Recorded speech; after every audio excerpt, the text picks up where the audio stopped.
आज मार्केट में शुरुआती दौर में हमें पॉजिटिव आंकड़ा देखने को मिला, लेकिन कुछ समय के बाद, जैसे कि अगर मैं देखूं, जब ये न्यूज़ कंफर्म हुआ कि रात में पाकिस्तान के साइड से यहाँ पे कुछ ड्रोन और रॉकेट दागे गए, जिसके बाद इंडिया के साइड से यहाँ पे कुछ रिप्लाई दिया गया।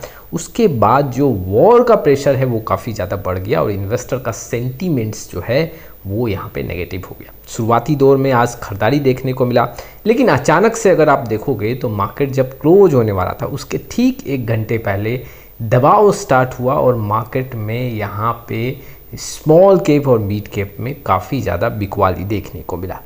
चलिए, सबसे पहले अगर मैं मार्केट की बात करूं तो आप यहां पे देख सकते हो निफ्टी 50 करीबन आज 0.58% टूटा है। शुरुआती दौर में जो पॉजिटिव था, सेंसेक्स में भी करीबन 0.51% का गिरावट है। निफ्टी आईटी आज पॉजिटिव में देखने को मिला 82 पॉइंट। वहीं पे बीएससी मिड कैप में देखें तो करीबन 2% का गिरावट। निफ्टी मिड कैप 50 में भी अराउंड 2% का गिरावट है। निफ्टी स्मॉल कैप 250 में यहाँ पे 1% के ऊपर का गिरावट देखने को मिल रहा है।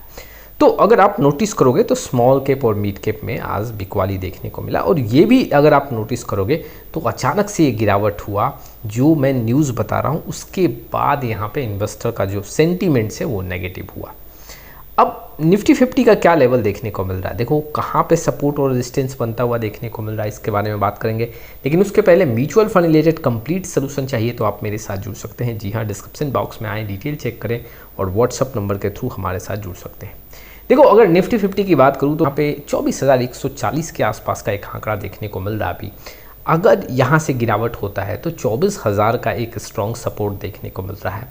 लेकिन अगर ये भी लेवल ब्रेक होते हैं तो गिरावट अब यहाँ से ज़्यादा देखने को मिल सकता है। हालांकि अनुमान यही है कि 24,000 के लेवल पे यहाँ पे एक सपोर्ट बनेगा और जो रेजिस्टेंस का भी काम कर सकता है। ट्रेडिंग डे में दबाव में नहीं देखने को मिलेगा तो यहाँ पे 24,450-400 का एक लेवल देखने को मिल सकता है, जो कि अभी जो स्थिति है, रात में कुछ और न्यूज़ वॉर को लेके आता है तो दबाव देखने को मिल सकता है। हालांकि मेरा मानना अभी भी है कि बहुत बड़ा गिरावट नहीं होगा। इंडियन स्टॉक्स मार्केट में इसका असर काफ़ी ज़्यादा देखने को नहीं मिलेगा। 1 से 2 दिन का दबाव होगा और उसके बाद रिकवरी भी देखने को मिलेगा। अब इस गिरावट में सबसे ज़्यादा किस सेक्टर पर असर पड़ा है वो भी आंकड़े में आपके सामने रखना चाहता हूँ। देखो, अगर आप देखोगे तो यहाँ पे निफ्टी रियलिटी जो है वो करीबन आज 2.46% टूटा है। निफ्टी मिड स्मॉल की बात करूँ तो यहाँ पे करीबन 2% के ऊपर का गिरावट है। निफ्टी नेक्स्ट 50 में भी करीबन 2% का आज गिरावट है। निफ्टी मेटल भी करीबन 2% के ऊपर टूटा है। Nifty mid cap 50, Nifty mid cap 100, Nifty health care, यहाँ पे मिड कैप सीपी निफ्टी की बात करूँ, निफ्टी ऑटो की बात करूँ और निफ्टी मिड कैप 150 की बात करूँ तो यहाँ पे 1.5% के ऊपर का गिरावट इन सारे इंडेक्स में देखने को मिला है। ये ऐसे इंडेक्स है जहाँ पे गिरावट ज़्यादा देखने को मिला है।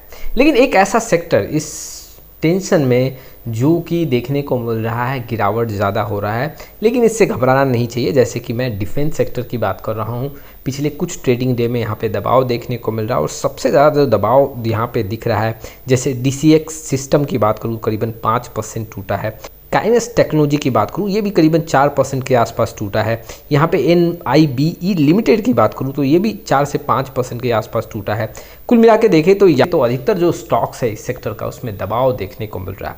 लेकिन इन्वेस्टर को मैं ये बताना चाहता हूँ कि अगर आप कोई mutual fund, specially defence based mutual fund को सिलेक्ट किए हो और उसमें आपका SIP कंटिन्यू है एक लिमिटेड एलोकेशन के साथ, तो आपको कंटिन्यू करना चाहिए। यहाँ पे गिरावट में कुछ यहाँ पे एलोकेशन ऐड होगा, कुछ सस्ता NAV मिलेगा और जब रिकवरी होगा तो आपको प्रॉफिट, इट मीन्स कि रिटर्न अच्छा खासा देखने को मिलेगा।